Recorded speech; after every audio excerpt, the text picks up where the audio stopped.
Michael Jackson stopped his concert. For 8 minutes, the reason will make you cry.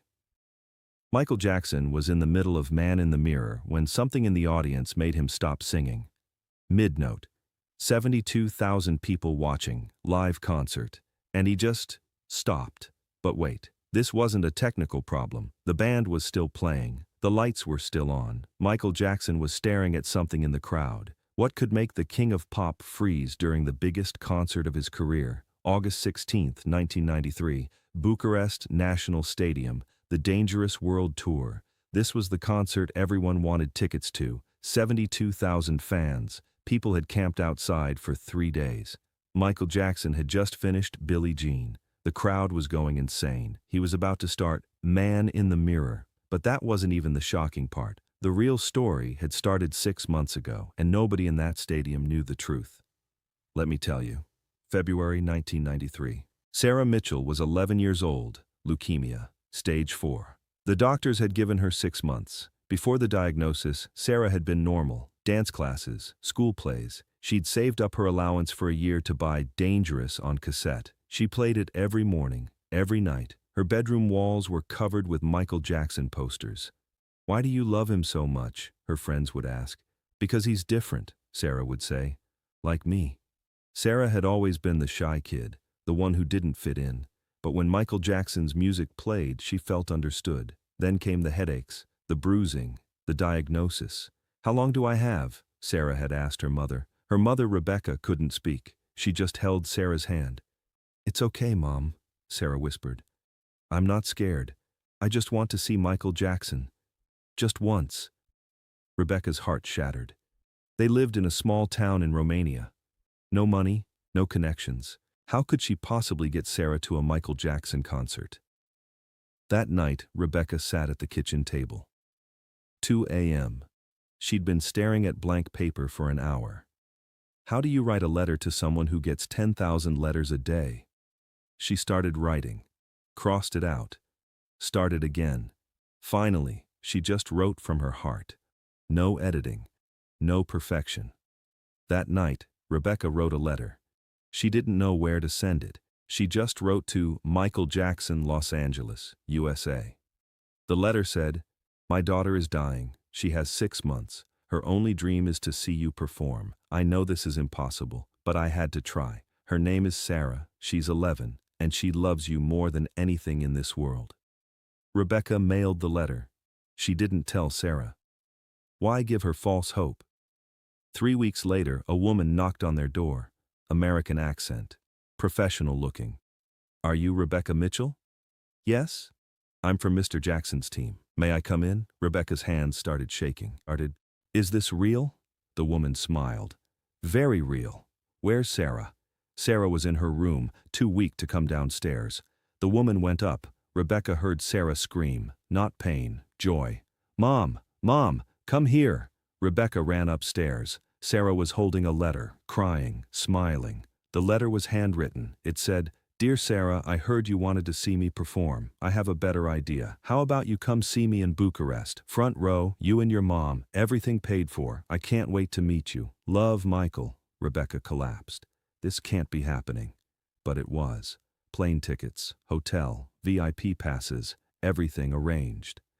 "We're going to see Michael Jackson," Sarah whispered. "Mom, we're really going."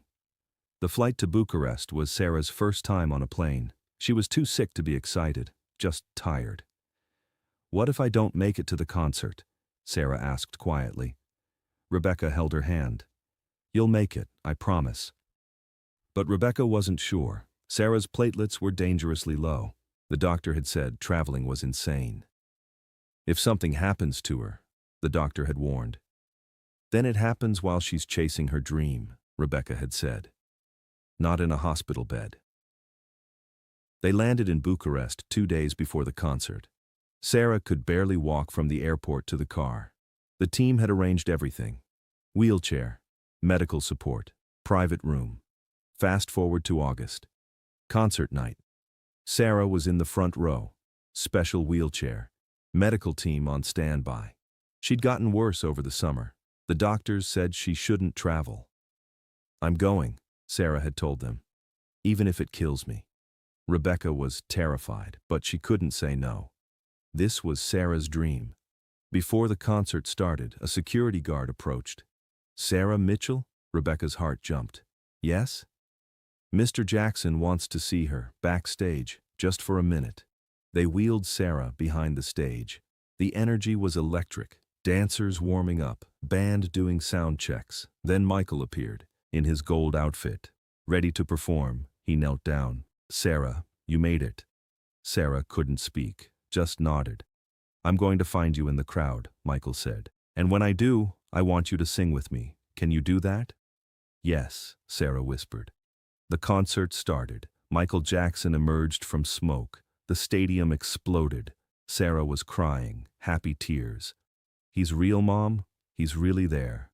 Michael performed Jam, then Wanna Be Startin' Something, then Billie Jean. Sarah knew every word, every move. She was singing along, too weak to stand, but singing. Rebecca was watching Sarah, not the stage. Her daughter was alive, really alive, for the first time in months. Then Man in the Mirror started. Michael was singing, "I'm starting with the man in the mirror." And then he stopped, mid-sentence. The band kept playing, but Michael went silent. 72,000 people confused. "What's happening? Is he okay?" Michael was looking into the front row, directly at Sarah. He walked to the edge of the stage. Security moved forward. "Bring her up," Michael said into the microphone. The crowd gasped. "Who? Bring who up?" Michael pointed at Sarah. "The young lady in the wheelchair, please." Rebecca's heart stopped. "Sarah." The medical team was panicking. "She can't. She's too weak." But Sarah was already reaching out. I can. Security lifted the wheelchair onto the stage. 72,000 people watching, cameras broadcasting live to millions. Sarah was on stage with Michael Jackson. Michael knelt down, face to face with her. The microphone caught everything. "What's your name?" "Sarah," she whispered. "Sarah, do you know this song?" She nodded. "It's my favorite." Michael smiled. "Then let's sing it together." He stood up, held Sarah's hand, and started singing again. "I'm starting with the man in the mirror." Sarah sang with him.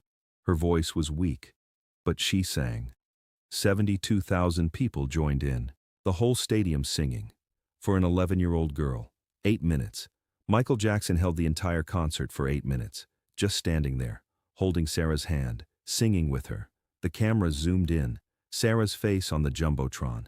Tears and joy mixed together. She was living her dream, in front of the world. Michael wasn't performing anymore. He was just being human, present. There. Between verses, he'd look at Sarah. "You're doing great," he'd whisper. Not for the cameras, just for her. The crowd wasn't screaming now, they were crying. 72,000 people watching one girl get her miracle. "I'm asking him to change his ways," Sarah sang, her voice breaking, but strong. Rebecca was in the front row, recording with a small camcorder, her hands shaking so much the video was blurry, but she didn't care. Her daughter was alive. Really, truly alive. When the song ended, Michael hugged Sarah, whispered something in her ear. Sarah's eyes went wide. She nodded, crying. Michael took off his jacket, the famous gold jacket from the concert, and he wrapped it around Sarah's shoulders. "This is yours now," he said into the microphone. "You're the bravest person here tonight." The stadium erupted, standing ovation. Sarah was wearing Michael Jackson's jacket, on stage, at the Dangerous tour. Security lifted her back down. Rebecca was sobbing. Thank you. The media went insane. Cameras swarmed. "Who is she? What's her name?" Michael's security formed a wall. "No interviews. The family needs privacy." But the footage was already spreading, live broadcast. 72 million people had watched it happen. By morning, every news channel in Europe was running the story. Michael Jackson stops concert for dying fan. The king of pop's 8-minute miracle. Rebecca turned off the TV in the hotel room. "They don't understand," she told Sarah. "This wasn't about publicity. He did it because he saw you." Sarah was exhausted, but smiling, the gold jacket wrapped around her. But here's where the story gets even more incredible. After the concert, Michael's team came to the hotel. "Mr. Jackson wants to see Sarah, privately." Tomorrow. Rebecca couldn't believe it. He wants to see her? The next day, Michael came to their hotel room. No cameras, no press, just Michael and Sarah. They talked for 2 hours, about music, about dreams, about being different. Michael sat on the floor next to Sarah's wheelchair, not above her, with her. "Do you get scared?" Sarah asked. "All the time," Michael said. "Every time I go on stage." "But you look so confident," Michael smiled. "That's the performance. Inside, I'm still the little kid who just wants to be loved." Sarah understood. "The other kids don't understand me," she said. "I know," Michael said. "I was different too. But different is beautiful. Different is special." He told her about growing up performing, about not having friends. "Sometimes the loneliest place is in front of a crowd," Michael said quietly. Before he left, Michael gave Sarah an envelope. "Don't open it yet," he said. "Open it when you need it most." 1 week later, Sarah's condition got worse, much worse. Rebecca opened the envelope. Inside was a letter and a check. The letter said, "Dear Sarah, you reminded me why I do this, why I perform, why I care. You made me remember that one moment can change everything. This is for your treatment, for your family, for your future. Don't give up. I believe in you. Love, Michael." The check was for $500,000. Rebecca collapsed, called the hospital. "We can afford the experimental treatment now." The doctors were shocked. This could save her life. Sarah went into treatment. 3 months of hell. But she fought. The experimental therapy was brutal. Days where Sarah couldn't get out of bed. Nights where she screamed from the pain. But on her worst days, flowers would arrive. No card, no name, just flowers. Rebecca knew who sent them. She'd hold Sarah's hand and say, "He's still watching over you." Week 7 was the worst. Sarah's body was shutting down. The doctors called Rebecca into the hall. "We need to prepare you," the doctor said. "She might not make it through the night." Rebecca went back to Sarah's room. Her daughter was barely conscious. "Mom," Sarah whispered, "I'm here, baby. Tell Michael. Tell him I tried." Rebecca broke down, but then she saw the gold jacket, hanging on the chair. She draped it over Sarah. "You're not done yet. Michael said you're brave. Prove him right." Something in Sarah's eyes changed. A spark. She kept the gold jacket next to her hospital bed. On the days she wanted to give up, she'd touch it. Remember the 8 minutes. Remember being seen. "If Michael believes in me," she'd whisper, "I have to believe too." The next morning, Sarah was still breathing, and the next, and the next. December 1993. Sarah went into remission. "You're cancer-free," the doctor said. Rebecca called Michael's team. "Tell him thank you. Tell him she's alive." They got a message back. "He knows. He's been checking every week." Years passed. Sarah grew up, graduated high school, went to medical school. "I want to save kids like Michael saved me," she told her mother. 2009, June 25th. Sarah was 27 years old, doctor at a children's hospital in Los Angeles. She was in surgery when a nurse ran in.